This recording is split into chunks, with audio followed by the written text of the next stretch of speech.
جو تو نے کسی غریب کی عزت کو نیلام کر دیا، بے شک تجھے ڈر نہیں لگا؟ نہ دیتا ایسے کھانے سے، نہ دینا بہتر تھا یار۔ کیوں کسی کو ذلیل کرتے ہم کھڑے ہو کر کے؟ کیوں کسی کو رسوا کر دیتے؟ کیا تیرے دروازے پہ یہ بھیک مانگنے گئے تھے؟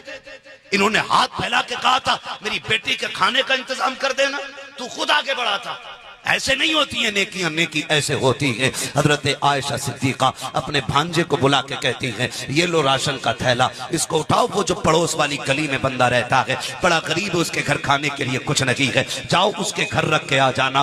دو کام کرنا ہے، ایک اگر پوچھے کس نے دیا ہے تو نام نہ بتانا، اور دوسری بات یہ ہے کہ اس کے ہاتھ میں نہیں دینا ہے، رکھ کے آ جانا۔ بھانجے ہیں حضرت ابو بکر صدیق کے، نواسے ہیں حضرت ابو بکر صدیق کے، اور حضرت عائشہ صدیقہ کے بھانجے جب آئے نہ دیکھ کر کے کہنے لگے خالہ جان کہا کیا؟ کہا ایک بات سمجھ میں نہیں آئی۔ کہا کون سی بات؟ کہ نام بتانے کے لیے کیوں منع کیا؟ کہتے ہیں بیٹے جب کوئی کسی سے کچھ لے لیتا ہے یا کسی کا احسان مند ہو جاتا ہے بیٹے، پھر وہ اس کی گلی سے گزرتا ہے تو حیا سے گردن جھک جایا کرتی ہے، شرم سے نظریں نیچی ہو جاتی ہیں۔ اے بیٹے اگر نام بتا دیتا تو اگر وہ کبھی عائشہ کی گلی سے گزرتا تو شاید اس کی نظر حیا سے جھک جاتی کہ مجھ پہ عائشہ کا احسان ہے، ایک وقت کا کھانا بھیجا تھا عائشہ نے، کہا اس لیے میں نے نام بتانے سے منع کر دیا تھا۔ کہا پھر خالہ ایک بات اور بتائیں نا، نام کی بات سمجھ میں آ گئی، ہاتھ میں کیوں نہیں دینے دیا؟ ام المومنین عائشہ صدیقہ، سچے باپ کی سچی بیٹی،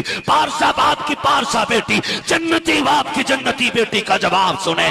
آپ نے کہا تھا بھانجے ہمیشہ یاد رکھنا، جو دینے والا ہاتھ ہوتا ہے وہ اوپر ہوتا ہے، اور جو لینے والا ہاتھ ہوتا ہے وہ نیچے ہوتا ہے۔ عائشہ یہ بھی نہیں چاہتی ہے میری وجہ سے کسی کا ہاتھ نیچے ہو جائے۔